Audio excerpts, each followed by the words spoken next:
Hinimok ng ilang grupo ng mga guro ang Department of Education na pag-aralan ng polisiya para sa public school teachers. Sa ilalim ng DepEd Order number 005 na pinirmahan ni dating DepEd Secretary Vice President Sara Duterte, kailangang mag-render ng mga guro ng 6 na oras para sa actual classroom teaching sa loob ng kanilang 8-hour duty kada araw.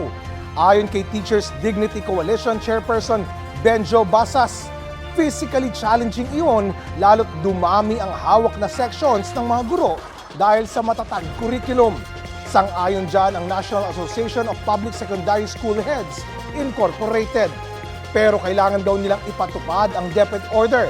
Wala pang pahayag ang DepEd sa panawagan ng ilang guro. Pero una nang sinabi ni DepEd Secretary Sani Angara na istrikto nilang ipatutupad ang maximum 6-hour teaching period para hindi ma-burn out ang mga guro.